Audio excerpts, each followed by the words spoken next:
Have you ever noticed how, like, online fights, the ones blowing up in comment sections, how sometimes they just spill out into the real world? Oh, absolutely. It's kind of like watching a movie, isn't it? Where all that online talk suddenly has to face, well, face-to-face reality. Exactly.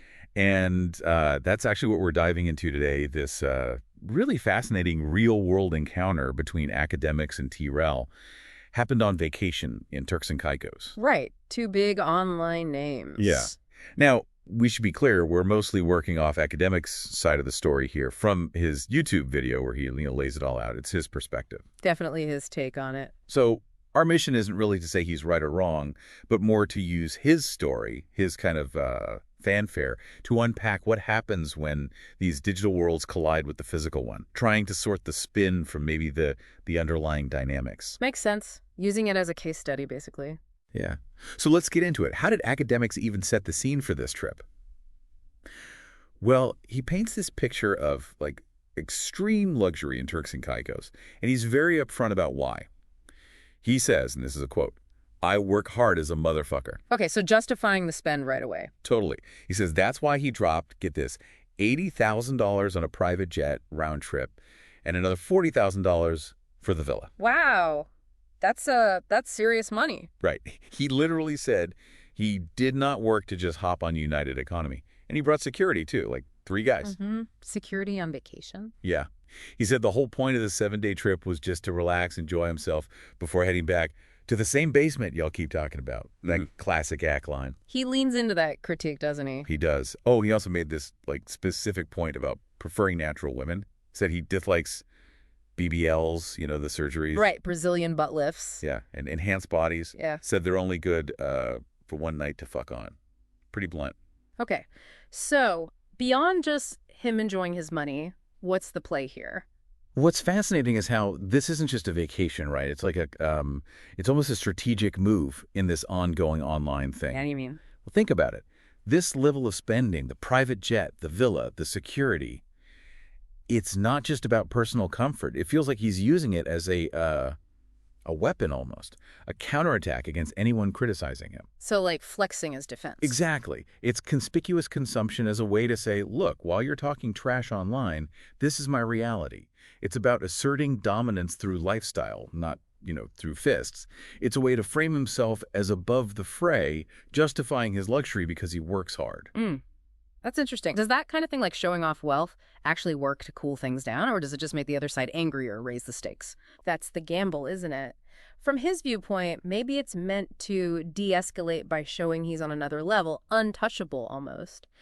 But for the other person, yeah, it could definitely raise the stakes. It forces them to react, maybe not physically, but definitely to spin their own story to, save face. Right, because they can't just ignore that level of flexing. Exactly. It was a very public move in a very public game. Okay, so let's pivot from the lavish setting to the actual beef. Because this encounter wasn't random, right? There was history. No, definitely not random. There was quite a bit of online back and forth before this trip. Yeah, Akademiks points out that T-Rell and some other LA podcasters had been, well, pretty harsh, calling him a buster, a sucker, saying he can't come outside or can't come to the West Coast, basically implying he's scared or unwelcome. Standard online tough talk, maybe. That's how Akademiks saw it. He seemed pretty dismissive of that whole gangster talk. He called them little boys with a mic.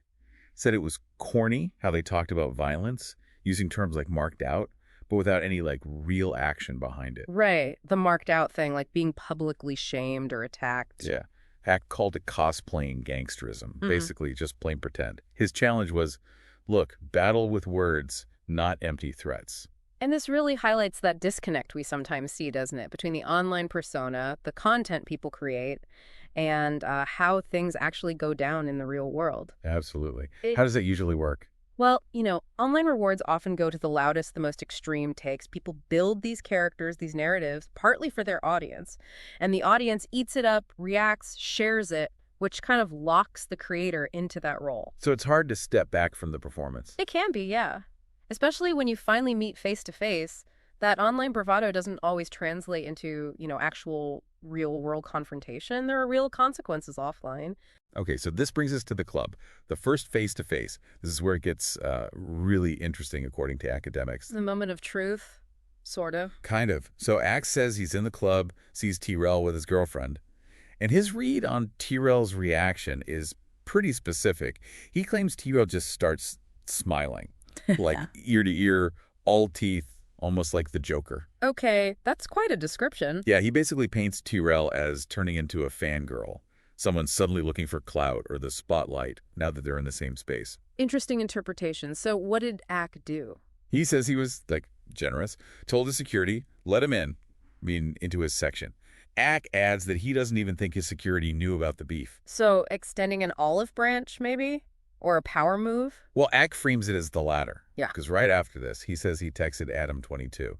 And this is what he calls the checkmate moment. Texted him, beef over, I'm done. Wow, okay. Declaring victory right there. Pretty much. And then to kind of seal it, he offered T-Rell a shot, said it was 42, the fancy tequila.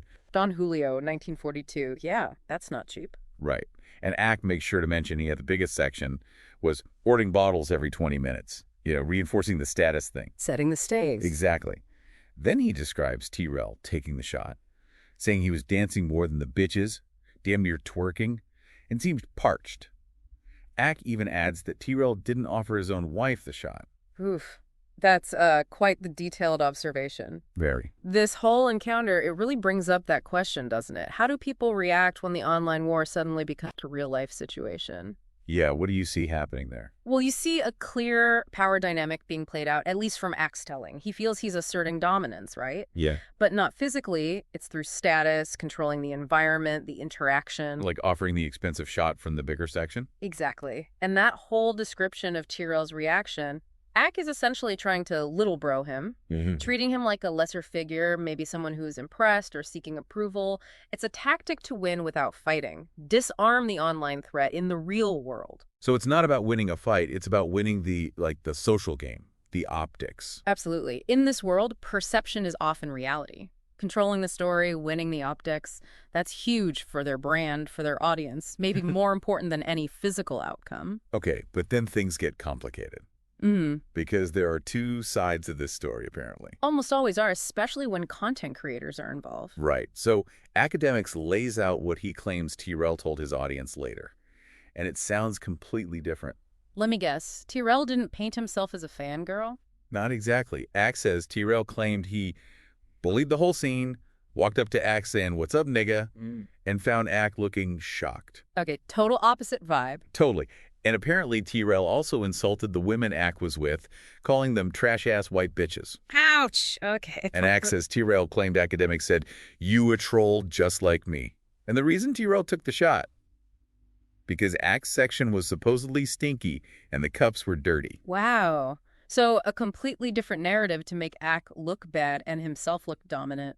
That's how Akademiks frames it. He calls T-Rell's version a capfest, just a total fabrication, a lie to save face for his bozo audience, as Ack puts it. Bozo audience, okay. Yeah.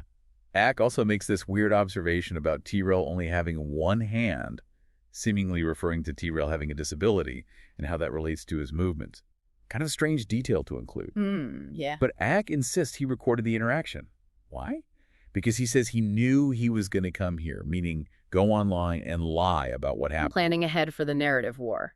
Seems like it. And notably, Ack stresses that he didn't insult T-Rell's wife. Says that's beyond content scope, that wife and kids should be kept out of it, which is a contrast to the insults T-Rell allegedly threw about Ack's companions. That's a really interesting dynamic, isn't it? The clash of stories. It just perfectly shows the challenge of figuring out what's true when everything is content. Right. Like, how do you even know? You often don't.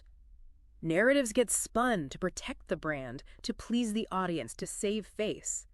It's not always about objective truth. It's about crafting a version that works for your community. Right. And different audiences will buy into different versions based on who they already support. So everyone's basically a storyteller. And the truth is just whichever story sticks best with your fans. In a lot of these online conflicts, pretty much. And it makes you think, doesn't it? Yeah. About recording these moments. When does documenting life become staging life for content? Where's the line? Good question. Okay, so the drama didn't stop at the club. There was another encounter the next day on votes. Yeah, the story continues on the water. So Akademiks describes day 2.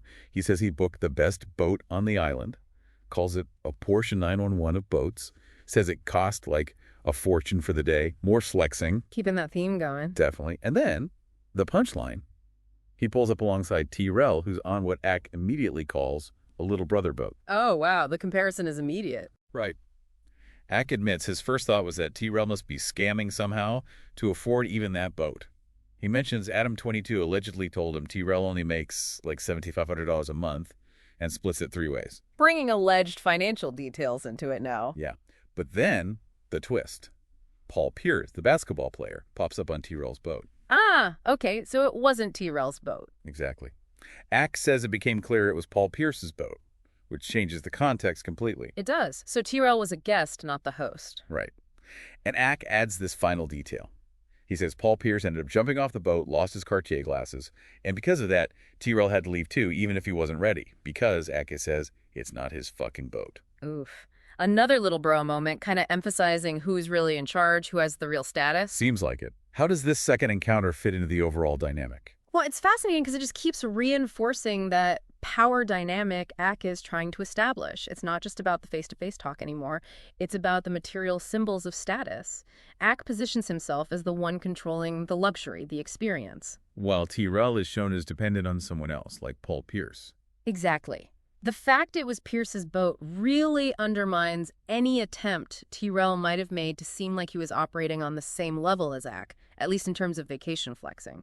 It plays right back into Ak's narrative about wealth and status being another battlefield. So even things that happen offline, like being on a boat, become ammo for the online war later. Absolutely. It's all potential content. Real-world actions get documented, spun, and fed back into the online narrative to solidify those perceived hierarchies. It's the content game playing out in real time. Okay, so after the club, after the boat, how does Akademiks wrap this whole thing up? He seems to feel pretty victorious, based on his account. Yeah, he declares checkmate again.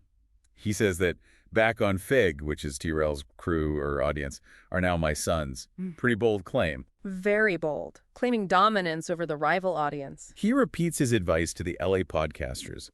Stop talking tough. Just entertain people with words. Go back to verbal sparring, basically. Stick to the mics, not the threats. Right.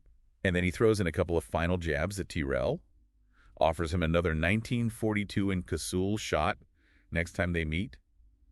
Casul Azul is another expensive tequila. Keeping the status symbol going. Yep. And tells him, kind of jokingly, to be a gentleman and pass it to your girl first next time, referencing that earlier observation about the shot in the club. Oh, wow. So really trying to have the last word, framing the entire encounter as his win. Totally. You know, listening to this whole saga, it really makes you think. It's so clear how content creation now is just, it's tangled up completely with people's real lives, their egos, their conflicts. It's almost hard to tell where the content ends and the actual personal stuff begins. Yeah, the line is super blurry. It really is. And it leaves us, you know, the audience with a big question, I think. When does making content about your life, especially conflicts, cross over into just genuine personal attacks or vendettas? That's a tough one. And what responsibility do these creators have? When their online actions, their personas, start showing up in real-world encounters like this, what effect does that have? Not just on them, but on everyone watching, on their followers. It's something to chew on, the ripple effects of it all.